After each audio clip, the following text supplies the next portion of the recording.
an bɛ jinɛbɔw ye ka caya ekɔlisow la a bɛ ka kɛlɛ mɛ awa a tɛ ka se ka ban foyi tɛ an bolo ko ni i bɛ jinɛ de bɔ ka pase ekɔlidenw bɛ pase ten ka taa niveau foyi tɛ n'i ye ne ɲininka ne b'a fɔ ko lamɔ tɛ se ka kɛ kalan tɛ kɛ man di ko denmisɛnninw k'a faamuya ko bugɔli t'a la nka cogoyaw de bɛ bugɔli la.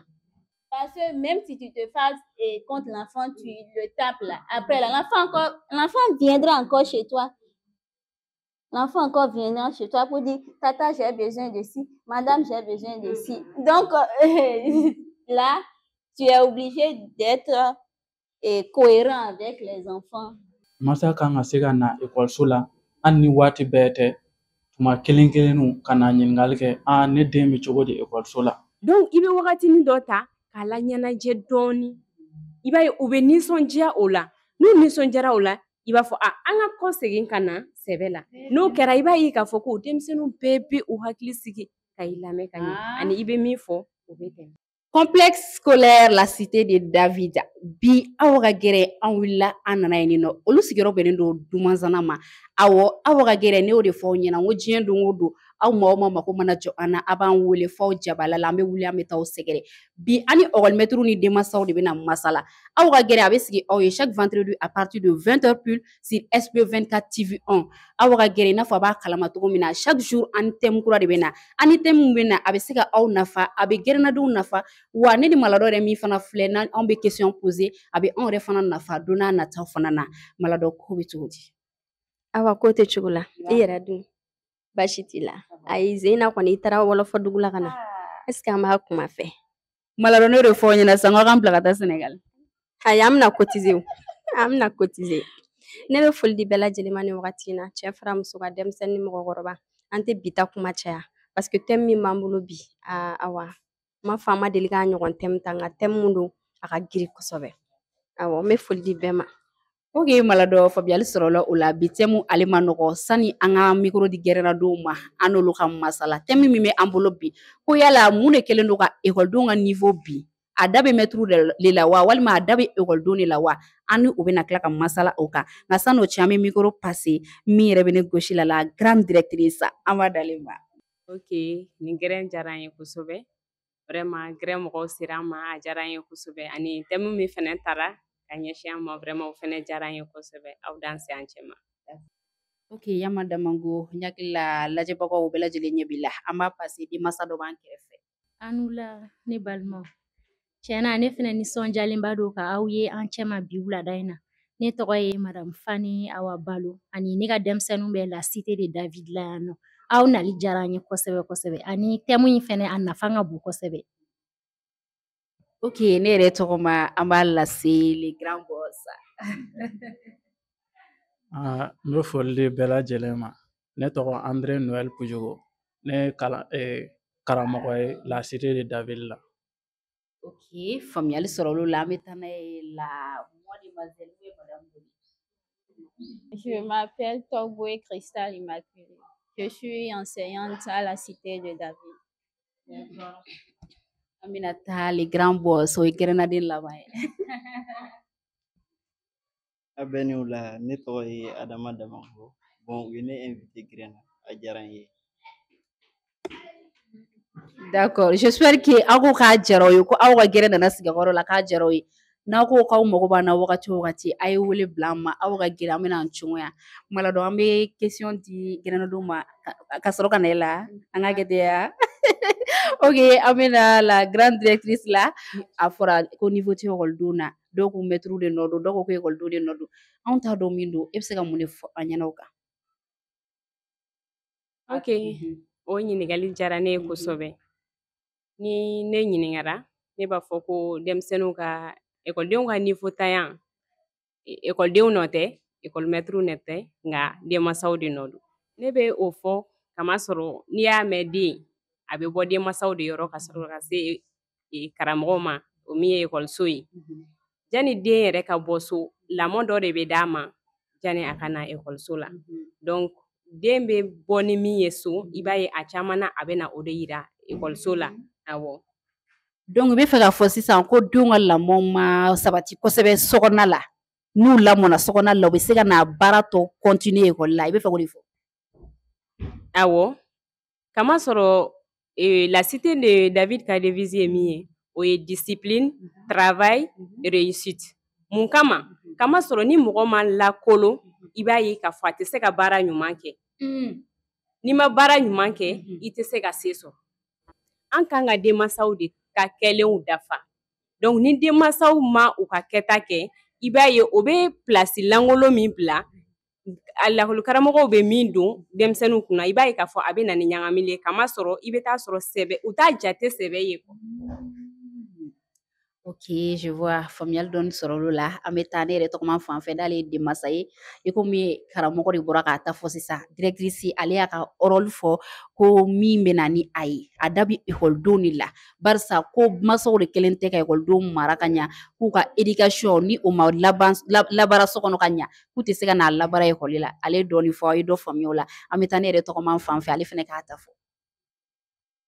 Ok, ɲininkali in diyara ne ye kosɛbɛ ani ɲininkali in ye ɲininkali min ye a jaabili a ka nɔgɔn i komi a ka gɛlɛn. N'i ye ne yɛrɛ kɔni ɲininka ne bɛ a fɔ ko tiɲɛna a défaut bɛ fan bɛɛ lajɛlen de fɛ. Défaut dɔ bɛ se ka kɛ ekɔliso la i n'a fɔ défaut dɔ bɛ se ka kɛ sokɔnɔna na.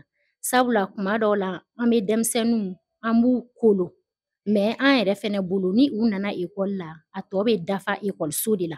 Ekɔliso fɛnɛ de bɛ dɔ fara sokɔnɔmɔgɔw ta kan. Mais ni sokɔnɔmɔgɔw fɛnɛ ma u jɔ u jɔyɔrɔ la i b'a ye ko a fɛnɛ bɛ gɛlɛya ekɔliso mɔgɔw fɛnɛ bolo. Donc ne bolo nin baara in ka kan an bɛɛ de la. An bɛɛ de kan ka an jɔyɔrɔ ta. Sokɔnɔna na an kan ka an jɔyɔrɔ ta an minnu ye denmansaw ye ka denw kalan ka u kolon. Fɛn minnu bɛ k'u kun ekɔli la n'u taara so kɔnɔ denmansaw jɔyɔrɔba bɛ u la. Mais ni an fɛnɛ ye an ka kɛta bila k'a bɛɛ to ekɔliso mɔgɔw bolo tiɲɛna gɛlɛya bɛ a la. Ani ekɔliso mɔgɔw fɛnɛ olu fɛnɛ bɛ fara anw kan ni anw ye u kalan ni anw dɛsɛra mun na ni u nana parce que an b'a bila an kunna ni an denw nana ekɔli la u fɛnɛ kan ka lamɔ dɔ de sɔrɔ u fɛnɛ kan ka kalan dɔ de sɔrɔ. Donc ni u nana ni anw ma se ka min don u la an bolo an hakili sigilen don k'a fɔ ekɔliso la o fɛnɛ de kan ka don u la. Donc o de kɔni fɛnɛ bɛ ne fɛ ka fɔ ka da nin question in yɔrɔ kan.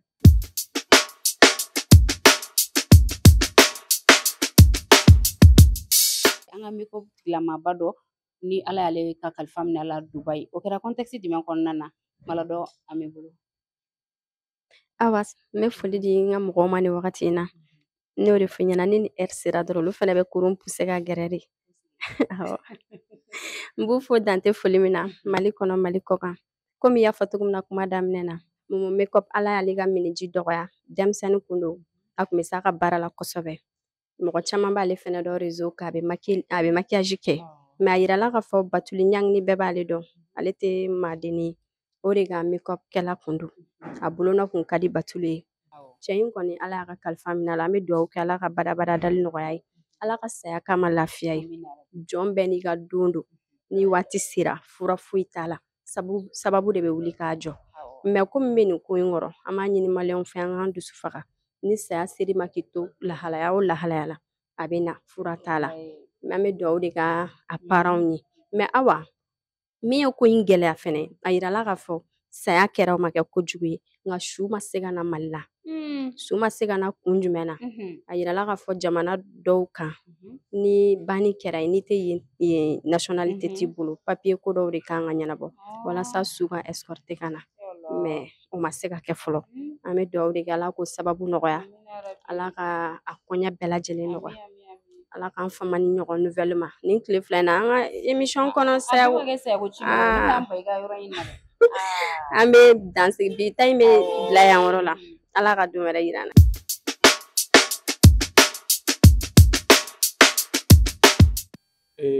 Ne yɛrɛ fɛ problème bɛ bɛɛ kan ka se ka a jɔyɔrɔ fa parce que n'a fɔra ko ka den kalan ekɔliso dɔrɔn tɛ sokɔnɔna b'a la bɛɛ kan ka janto denw na wala an bɛɛ lajɛlen de kan ka se ka denw lamɔ ekɔliso dɔrɔn tɛ se k'a kɛ u bɛ dɔ sɔrɔ so fɔlɔ an maîtres yɛrɛ an b'a essayer ka a tɔ dafa fitinin mun bɛ ne bolo k'a fɔ o y'o ye. E ka kuma b'a yira sisan nɔ ni ekɔli y'u ta kɛ n'u taara so u fana ka niveau dɔ ɲini u yɛrɛ la k'o fara aw ta kan o baaraw bɛ ɲɔgɔn dafa. D'accord. Bon, moi, ce que je peux dire,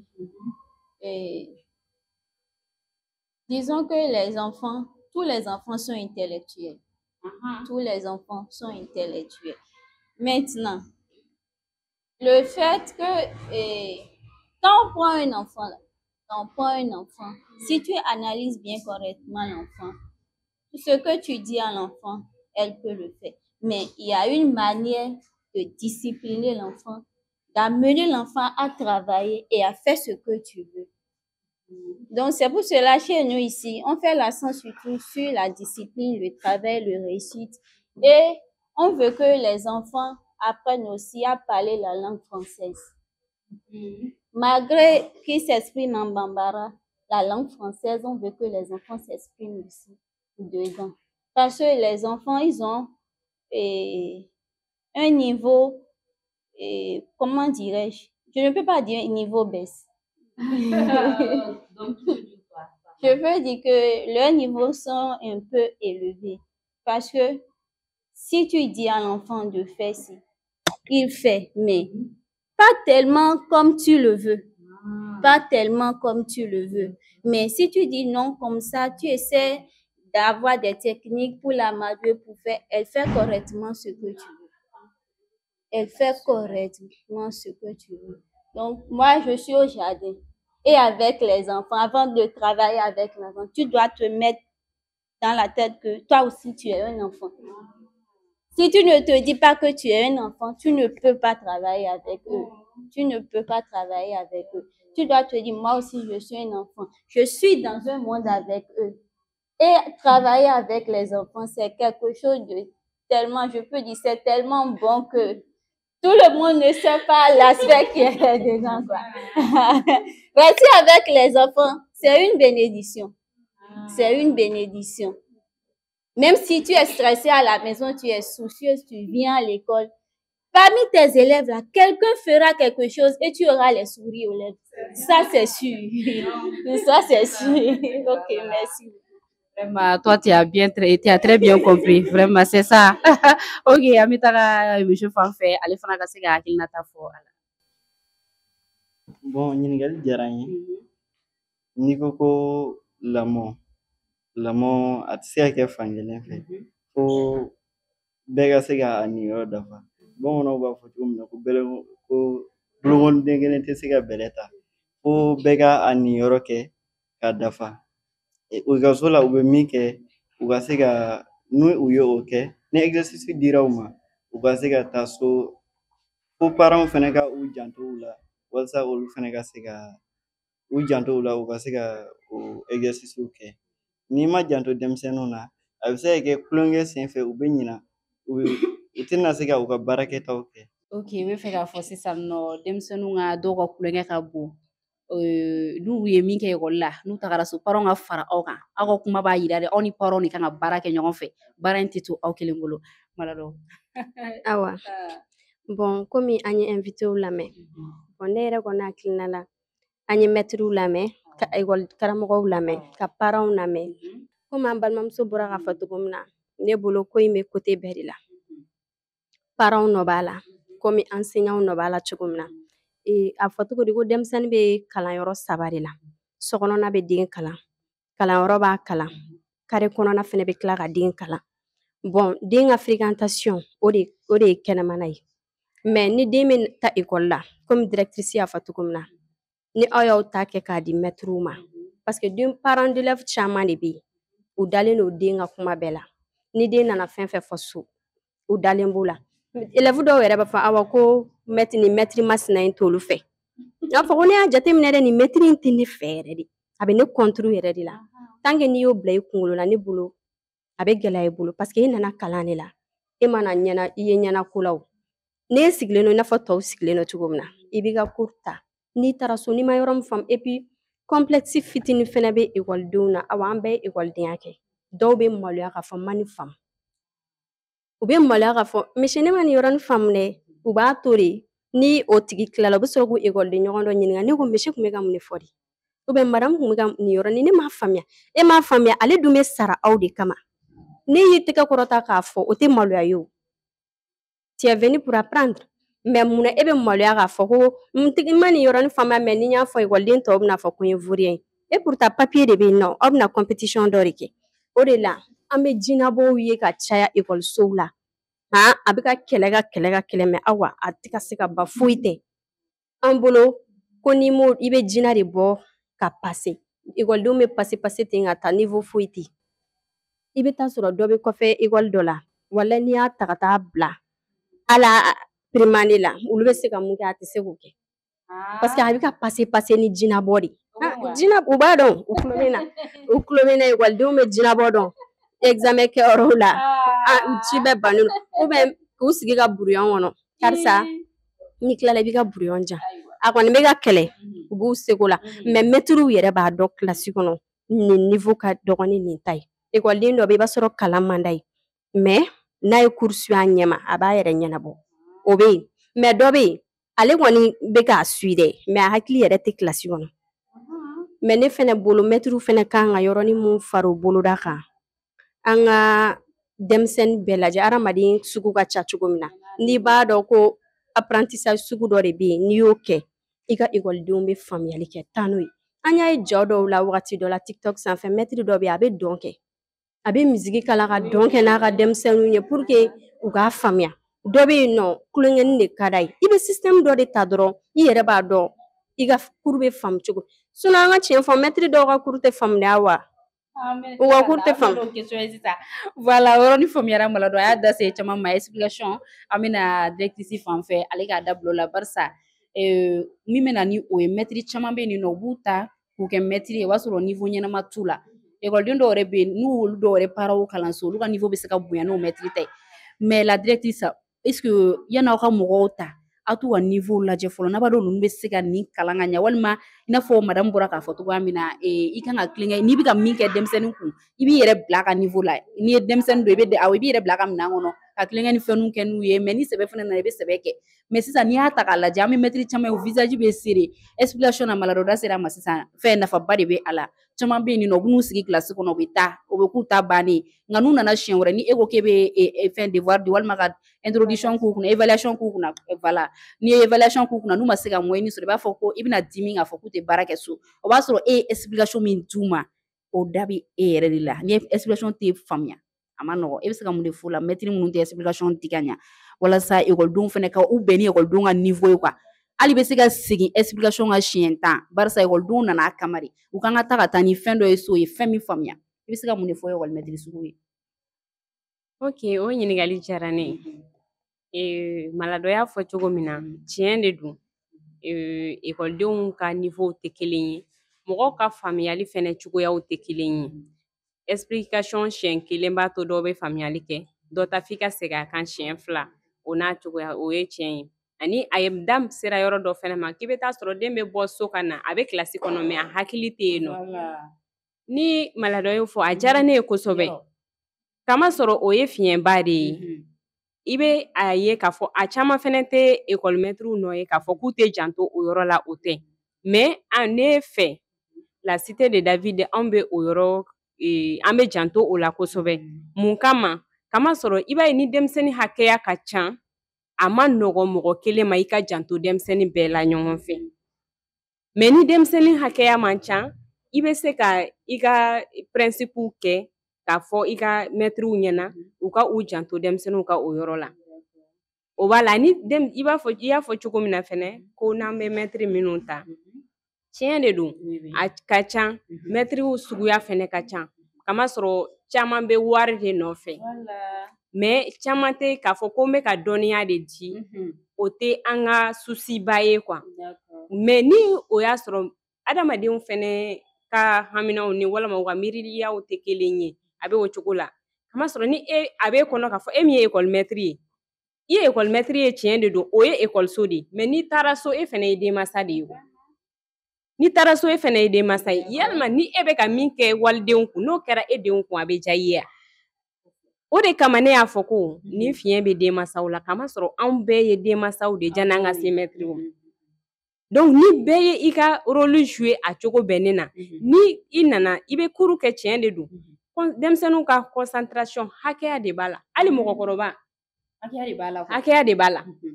n'i bɛ fɛn di denmisɛnnin ma k'a kalan i bɛ sɛbɛ kɛ wagatinin dɔ de kɔnɔ i b'a ye den bɛ concentré ka i lamɛn nka n'a sera hakɛya dɔ ma i b'a jɔ kamasɔrɔ denmisɛnnin ni tulonkɛ de bɛ taa o donc i bɛ wagatinin dɔ ta k'a la ɲɛnajɛ dɔɔni i b'a ye u bɛ nisɔndiya o la n'u nisɔndiyara o la i b'a fɔ an ka kɔ segin ka na sɛbɛ la n'o kɛra i b'a ye k'a fɔ ko denmisɛnninw bɛɛ bɛ u hakili sigi ka i lamɛn ka ɲɛ ani i bɛ min fɔ o bɛ tɛmɛ. O ye secret dɔ y'a kɔnɔna la directrice o la sisan nɔ yala yɔrɔ mun kɔni dalen b'a la bugɔliba tɛ kɛ complexe scolaire la cité de David la dɛ yɔrɔ bugɔliko in dun a t'an tɛ kuma o kan denmisɛnnin caman bɛ boli bugɔli le ɲɛ ka ekɔli bila dɛ. Ok bugɔliko min fɔra ne bɛ min fɔ lamɔ tɛ se ka taa bugɔli kɔ n'i ye ne ɲininka ne b'a fɔ ko lamɔ tɛ se ka kɛ kalan tɛ kɛ man di ko denmisɛnnin k'a faamuya ko bugɔli t'a la nka cogoyaw de bɛ bugɔli la lakilenni cogow bɛ denmisɛnnin na ka sɔrɔ an b'a bugɔli min miiri walima an bɛ bugɔli cɛjugu min kɛ ka sɔrɔ olu tɛ kamasɔrɔ denmisɛnnin yɛrɛ filɛ n'i m'a lasiran kuma dɔw la le fait que ale taalan ye tulonkɛ ye a tɛ sɛbɛ ni tulonkɛ dɔn ka se fo a si ka se kun dama dɔw ma donc o wagatiw la f'e de k'a lasiran k'a yira a la k'a fɔ i bɛ sɛbɛ ma kɛ yɔrɔ de la n'i bɛ sɛbɛ kɛra wagati min na i man ka tulonkɛ kɛ ko bɛ ko la i man ka tɛ k'a kɛ olu de bɛ na ni bugɔli ye peut-être a bɛ se ka kɛ bugɔli ye mais bugɔli cogoyaw ka ca i n'a fɔ ne y'a fɔ cogo min na voilà a ma fɔ violence par exemple i bɛ se ka denmisɛnnin bagabaga ni kalamani dɔ b'i bolo i b'a lasiran dɔrɔn denmisɛnnin dɔ bɛ a to yen mais denmisɛnnin dɔw bɛ yen nɔ i bɛ se k'a fɔ i tɛgɛ jɔ bɛɛ kɔni b'a dɔn n'i ye den bugɔ a tɛgɛ kɔnɔna na a k'i kɛ man di k'a jogin mais le fait que i b'a bugɔ a tɛgɛ kɔnɔna na a kunkolo la bugɔli de don voilà donc a bɛ tɛmɛ a b'a fɔ dɔrɔn ne bugɔra mais bugɔli bɛ yen bugɔli bɛ yen voilà. Ok an bɛ taga ne tɔgɔman fan fɛ i n'a fɔ i bɔra ka directrice ka kuma mɛn sisan a ko kalan tɛ se ka taa ko fɔ i ka bugɔli dɔ kɛ a la en tant que parent d'élève ni e y'a ye ko bugɔli genre dɔ kɛra e den na e k'a joginen togoya dɔ la ko k'a sababu kɛ ko kalan t'a bolo e ka réaction bɛ kɛ mun ye e bɛ se ka mun de sɔrɔ k'a fɔ maître y'o ko la.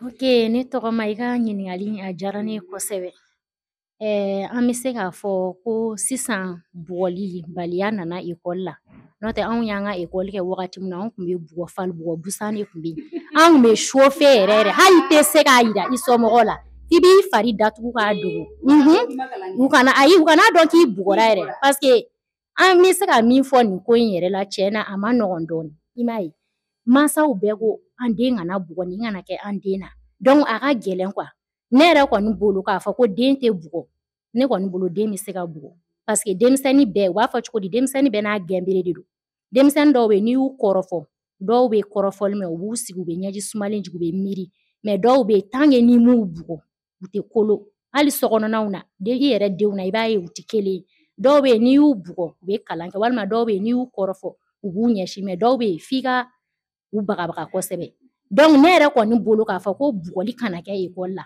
tiɲɛ na n bɛ se k'a fɔ bugɔliko jugu de man ɲi ka ko kɛ k'a dama tɛmɛ o de man ɲi mais ka denmisɛnnin koron pour que a ka don sira ɲuman fɛ ne kɔni bolo o tɛ baasi ye ka denmisɛnnin koron k'a ladon sira ɲuman fɛ surtout kalan sira lamɔ sira mɔgɔ kelen tɛ se ka den lamɔ fɔlɔ la i tun b'a ye den mana bɔ kare kɔnɔ bɛɛ de bɛ jɛ ka den koro sisan o bɛɛ de bɔra la bɛɛ ko n ta donc vraiment an k'a lajɛ an ka segin kɔ an bɛ cogoya min na o de bɛ se k'a to an ka denmisɛnninw bɛ kalan ɲuman sɔrɔ u bɛ éducation ɲuman sɔrɔ ekɔli yɛrɛ la a bɛɛ de bɛ yen kalan bɛ kɛ mara fɛnɛ bɛ kɛ a bɛɛ de bɛ ekɔli la donc ni an fɛnɛ ye pression bonya maître ma k'a fɔ a kana se n den ma a kana n den kɛ tan donc a bɛ ko gɛlɛyaw bolo den dɔw i m'a ye maître dɔw bɛ denw ye k'u to yen u bɛ ko bɛnbali kɛ mɔgɔ si tɛ kuma parce que maître yɛrɛ bɛ siran parents d'élèves ɲɛ donc ne bolo an bɛɛ de kan ka an hakili fara ɲɔgɔn kan nin ko in na pour que denmisɛnninw ka kalan ɲuman sɔrɔ u ka lamɔ ɲuman sɔrɔ an mago bɛ sini mɔgɔkɔrɔba ɲuman min na an k'o sɔrɔ. Ok an bɛ taa monsieur fan fɛ faamuyali sɔrɔla o la ne tɔgɔma monsieur e yɛrɛ bolo parents d'élèves minnu bɛ to ka taa ekɔliso la ka taa denw ka fɛnw contrôler ani minnu tɛ na olu ka kisɛ ye jumɛn ye e bolo. Ɲininkali diyara n ye n bɛ se ka min fɔ nin ko in na mansa bɛɛ kan ka janto a den na normalement ni den kɔni bɛ na ekɔliso la i kan k'a dɔn e den bɛ ka na ekɔliso la wa e den bɛ ka se ka baara kɛ wa ou bien e den bɛ ka se ka maître ka kumaw lamɛn ou bien e den bɛ ka se ka exercice minnu bɛ ka d'a ma fɛn minnu bɛ ka f'a ɲɛna den bɛ ka se ka olu bɛɛ dɔn. Masa kan ka se ka na ekɔliso la hali ni waati bɛɛ tɛ, tuma kelen kelenninw ka na ɲininkali kɛ ne den bɛ cogo di ekɔliso la, ne den bɛ cogo di, a bɛ tan a bɛ tan, a bɛ kalan kɛ mun de b'a jɛ pour que a ka se k'a ka kalan kɛ ka ɲɛ. Masa bɛɛ kan ka se ka na ekɔliso la k'o ɲininkali ninnu kɛ. Je pense que minnu bɛ na o ɲininkali ninnu kɛ, i bɛ t'a sɔrɔ olu denw bɛ se ka kalan kosɛbɛ ka tɛmɛ minnu tɛ na o denw ɲininkali kɛ nin bɛ kalan kɛ wa, nin b'a ka exercice kɛ wa, a bɛ tan. Voilà, n bɛ se ka mun fɔ o don. Ok, an bɛna madame fan fɛ. Mais madame, ce que moi je veux savoir maintenant, en te voyant, on sent que tu ne te fâches pas trop contre tes enfants. Maintenant, moi je veux que tu me dises, est-ce que tu te souviens un jour que tu t'es vraiment fâché contre un enfant? Bon, disons, je ne peux pas dire que je me suis fâchée contre un enfant. Parce que dans notre métier, il arrive souvent où tu veux donner des exercices à l'enfant. Elle vient, elle ne fait pas. Soit ce que tu apprends à l'enfant, tu sais que l'enfant est capable de le faire et l'enfant il refuse. Il est têtu devant toi. Oui, ça énerve. Oui, ça énerve souvent. Mais quand tu es avec les enfants, tu es enseignante, tu es mère aussi. Donc, tout ça là, avant d'apprendre aux enfants, on nous apprend la maîtrise de soi-même. On nous donne des formations où tu dois savoir te maîtriser devant ces situations. Parce que tu es devant l'enfant, tu es son papa et aussi son enseignante, ta mère aussi. Donc, il y a tous ces aspects que tu dois voir. Parce que nous, les mamans, là, même quand on apprend à l'enfant à la maison, là, moi, je rejette ça. Bah, pourquoi toi, tu as fait ça? C'est ce que j'ai dit de faire ça.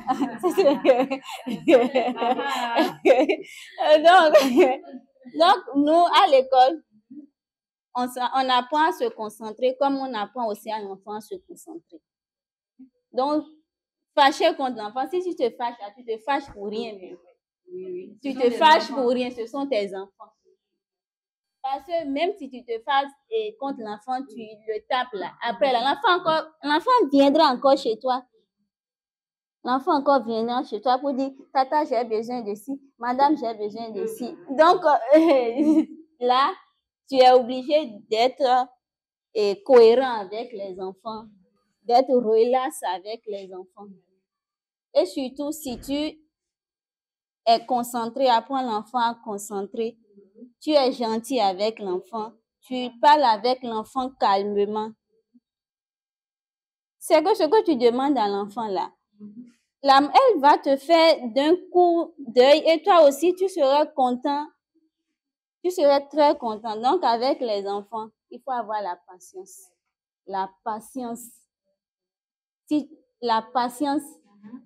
tu n'as pas la patience là, tu ne peux pas. Si tu n'as pas la patience là, tu ne peux pas. Dans notre domaine là, c'est la patience. C'est la patience. Mais madame, y a-t-il une différence entre celui qui a fait la maternelle et celui qui n'a pas fait la maternelle? Oui, il y a une différence. Parce que celui qui a fait la maternelle, il comprend déjà, il a déjà une idée de ce qu'il veut apprendre en première année, de ce qu'il attend. Maintenant, la personne qui commence la première année directement, lui, il reprend à zéro. Parce que l'autre, il a déjà des aspects, ceux de la maternelle ont déjà des aspects, et toi, tu n'as pas. Maintenant, le travail, ça revient au monsieur qui veut enseigner à l'enfant. Parce que si l'enfant fait la maternelle, on sait à peu près, l'enfant là, il est capable de faire ça. Si je la tiens comme ça, il peut me faire ça. Maintenant, l'autre qui n'a pas fait la maternelle, il vient là. Ah, tu seras en train de la madouer un peu, jusqu'à pour avoir la maîtrise. Juste pour avoir la maîtrise de l'enfant. Donc, il y a une différence. Donc, le mieux, c'est d'amener l'enfant à commencer la maternelle. I ka ɲininkali diyara n ye. Bon, adamaden bɛɛ n'a bɛ gɛnbere de don. O yɔrɔ la n bɛ se ka min fɔ, bɛɛ ni a ka faamuyali kɛcogo don. A bɛ se ka kɛ kuma bɛ se ka fɔ cogo dɔ la, dɔ wɛrɛ bɛ se ka a faamuya cogo wɛrɛ la.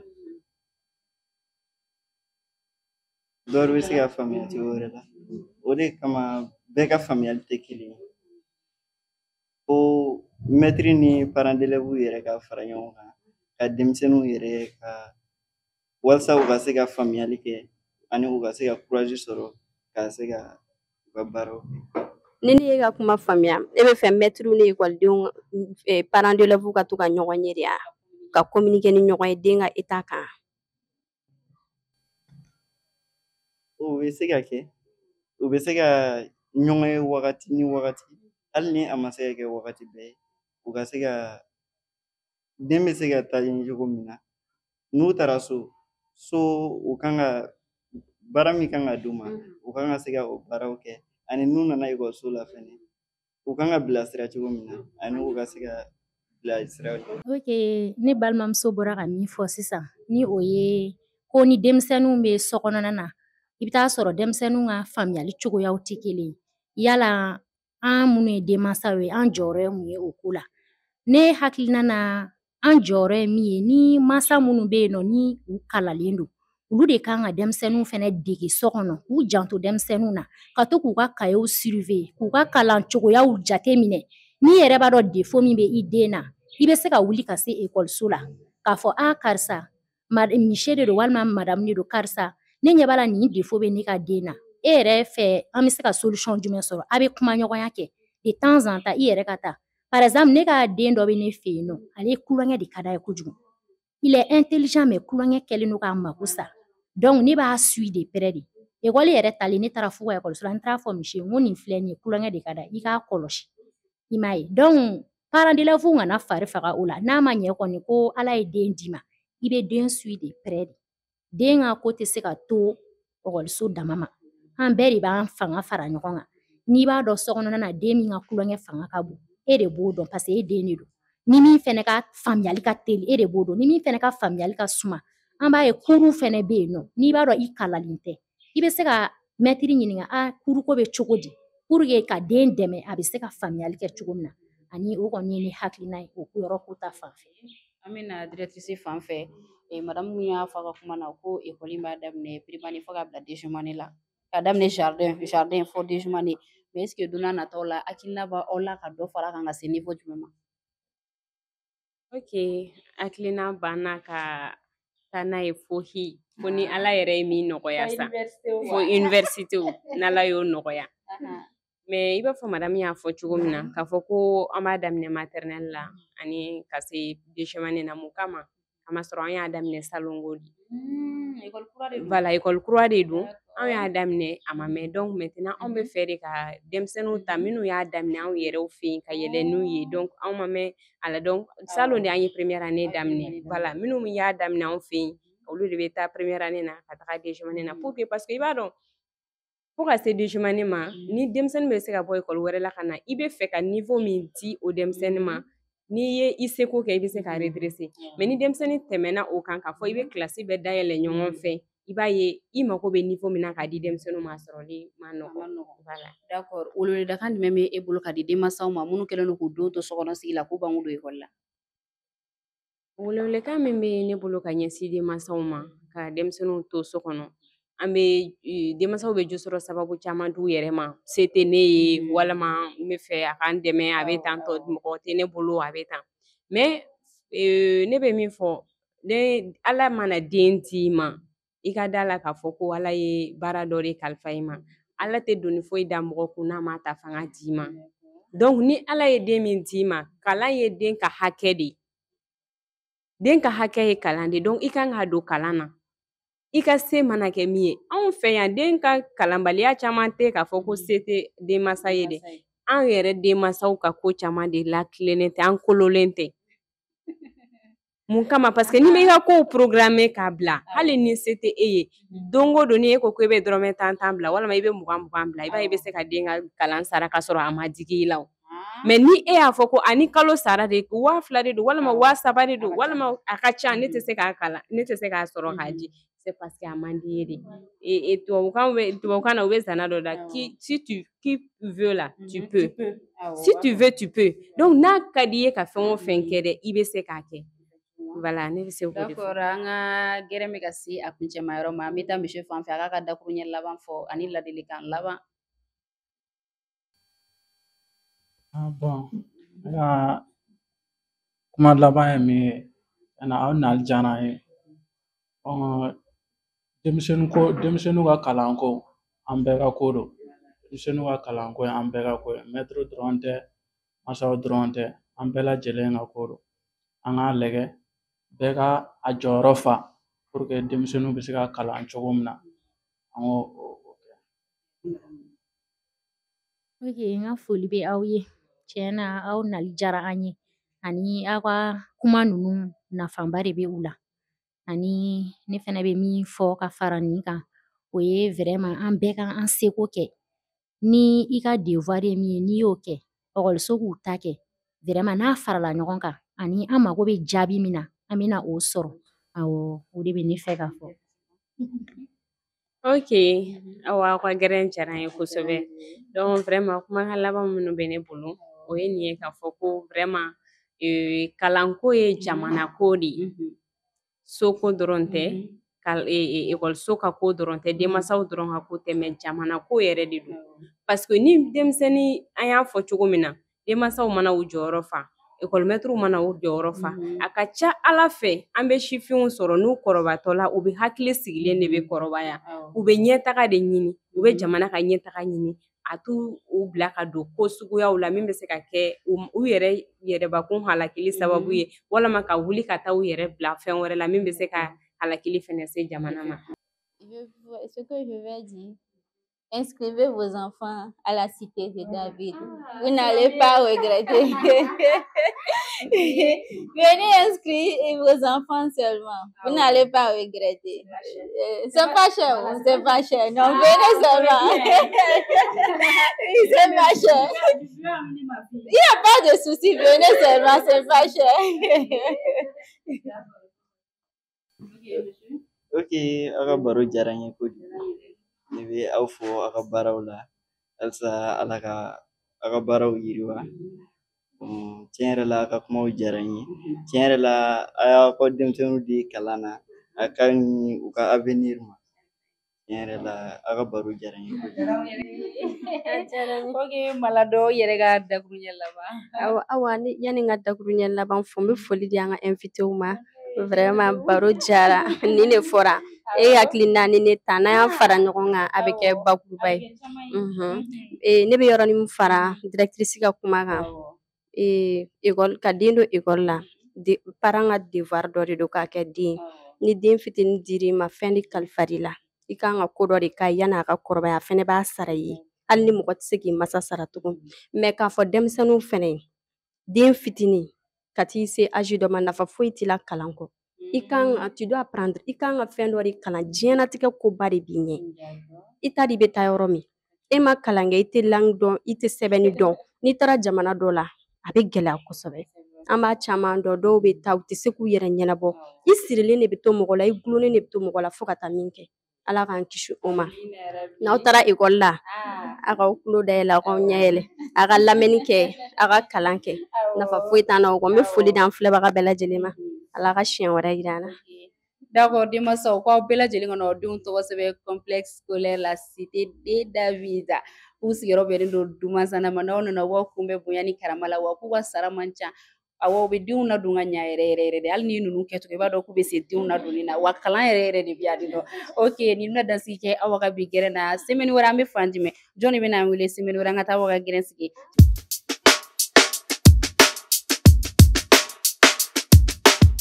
Ok, hakilina min ye ne bila ekɔli in dayɛlɛli la o ye nin ye k'a fɔ i n'a fɔ ko thème yɛrɛ b'a fɔ cogo min na vraiment ni denmisɛnninw ka niveau ko vraiment o de ye ne bila ekɔliso in yɛrɛ dayɛlɛli la walasa ne yɛrɛ bɛ se ka n seko kɛ cogo min na au moins minnu bɛ bɔ ne fɛ yen ne hakilila tigɛlen ka bɔ k'a fɔ ko niveau bɛ olu kɔni na ekɔli in dayɛlɛla ɲinan y'a san 2 ye ne ka jateminɛ la danfara min bɛ ne ni ekɔliso tɔw cɛ a ka ca dɔɔni a fɔlɔ ye min ye o ye nin ye k'a fɔ ko ni denmisɛnnin nana la cité de David la an bɛ ɲininkali caman kɛ ka denmisɛnnin ka tagabolo dɔn a bɛ cogo di mun b'a la a kan ka minɛ cogo di an bɛ ɲininkali kɛ denmansa la ɲininkali caman na o ye fɔlɔ ye a filanan ye min ye o ye nin ye k'a fɔ ko denmisɛnninw bɛ tile anw fɛ yan pour que anw fɛnɛ bɛ fɛ cogo min na an hakilila tigɛlen k'a dɔn k'a fɔ ko tile kɔnɔna na denmisɛnnin bɛ min kɛ o dɔn ka dɔn parce que ni o kɛra i b'a ye n'a taara so a ka gɛlɛn a ka bɔ k'a fɔ k'a bɛ taa yala wɛrɛ kɛ o b'a sɔrɔ a sɛgɛnnen don a bɛ taa dɔrɔn k'i da ka sunɔgɔ an ka nombre limite classe kɔnɔ o ye an ka recrutement yɛrɛ la an bɛ fɛ ka min kɛ ka sisan dɔrɔn tɛ mais donna nataw yɛrɛ bɛɛ la an tɛ fɛ ka tɛmɛ mɔgɔ 20 kan classe kelen na hakilina banna ka caman fara a kan parce que kalan tagabolo fɛnɛ ka ca parce que denmisɛnninw bɛɛ tɛ se école kalan tagabolo dɔrɔn na denmisɛnnin dɔwɛrɛw bɛ yen nɔ olu si avancelen don u ma don kalan na olu bɛ yen nɔ ani ka taa second cycle ni lycée ni fɛn wɛrɛw la a ka d'an ye don wɛrɛw la ka taa ɲɛ ne bɛ denmansaw bɛɛ lajɛlen encourager u ka n'u tɔgɔ sɛbɛn la cité de David la ani k'u hakili latigɛ k'a fɔ ko u tɛna nimisa a la fiyewu kamasɔrɔ denmisɛnninw ka sini ɲɛsigi ɲɔgɔn fɛ an bɛ se ka o labɛn cogo min na ani la cité de David bɛ sɔrɔ Dumanzana lycée Filidabo kɔfɛ balontan terrain min bɛ yen nɔ n'i sera yen nɔ lycée Mandemasa bɛ yen i bɛ don Mandemasa carré kɔnɔ dɔrɔn da 3nan i kinin fɛ